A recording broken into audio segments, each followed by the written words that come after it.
Hmm. Over 40 years later, I'm returning to Lackland Air Force Base.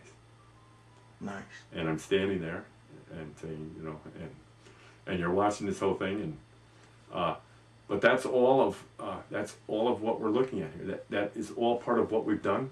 You know, to me, one of the toughest parts is there are certain relatives that I couldn't do much for. I had a brother that had a heart problem, and he drank constantly, so we weren't together very often, which made it tough when you've got to separate where you're going to be. But it goes right down to the fact that you don't have to be in some of those places. My wife has went to work on given days, and after a weekend, and they say, "How did you get home, Betty?" And Betty says, "Well, Ed drove me home." And they said, "Yeah, but we saw him at the party." And she said, "You saw him what at the party?" And they said, "Oh, we saw how he was." And Betty says, "Do you know that Ed doesn't drink?" And they said, "He doesn't drink?" He said, "No, he doesn't drink, and he hasn't for a very long time. He's an alcoholic." And somewhere along the way, we learned, Dean, that, you know what?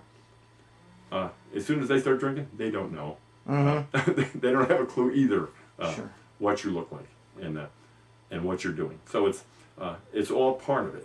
It's out there.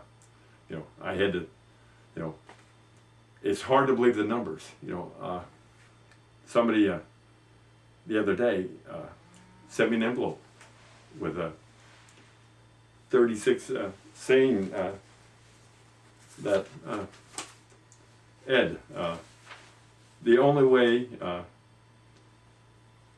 you get one of these is one day at a time. And he gave me a coin for 36 years of sobriety. Awesome.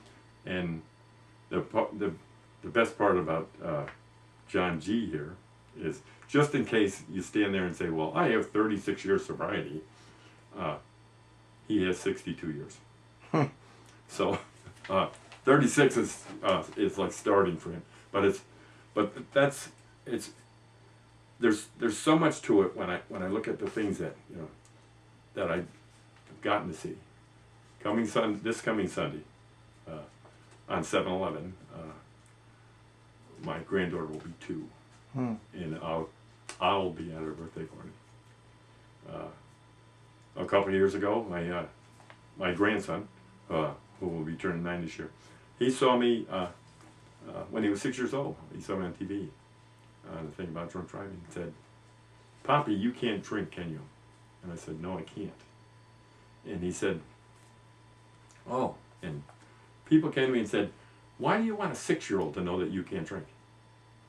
And I said, "Because when should I tell him? When he gets arrested for drunk driving?" I said, when does all this come to play?" I said, that's part of what we have wrong with our society, is we don't seem to know when to tell kids that there's a problem out here with alcohol and drugs and all of this. And that's, to me, I think that's the part I want to go after. And, you know, luckily, and no matter where I am, I stopped at a corner store the other day, and a kid is staring at my chest, and I said, "What, are you looking at that slate?"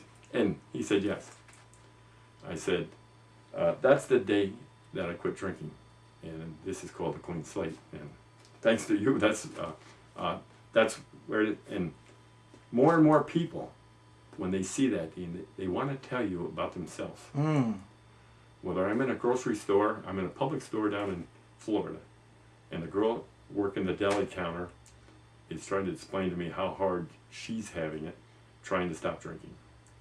But by me being able to talk to her and her knowing that, she's able to share that. She can't talk to the people with her.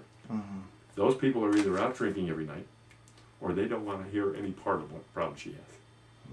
Or it's some local kid that is working in a Burger King, and she's telling me about the 2 or 3 times she's tried and not made it yet. But I guess one of the best parts is when I get to around and tell someone, "Yes, I do have 36 years. But I'm still worried about tomorrow.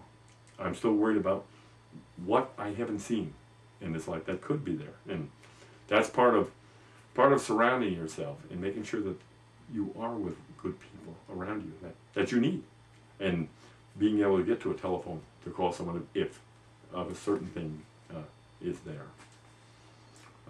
What advice do you give people, or would you give people, someone that's watching that, like you said, you meet people that have tried unsuccessfully 3 times, 4 times, maybe 5, 10 times, that can't even imagine 36 hours, to say the least, of 36 years.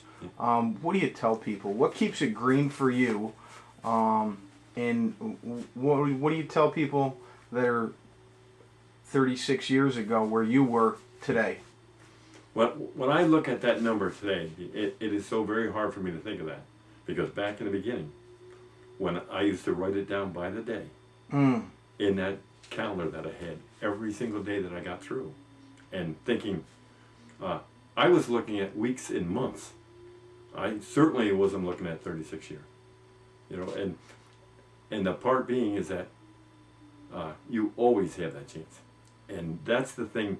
Do not ever look at the fact, you know what, I've tried this. Well, you've tried it, and you may be trying it again, and the important thing is that you do. And if you can look at it that way, and that there is success out there, I don't ever want anyone to think that Ed Biedick is bragging about what he did. I was a mess. Luckily, in my life, came certain things, and certain things do come into your life, and I still have that today, where certain things come into my life, and I'm looking at them, and the more I think of them, they come into my life for a reason, and it may very well keep me exactly where I should be focused on, and I think that's what people need to do sometimes. Take a look around you, and make sure that when you're trying to do this, look at yourself first.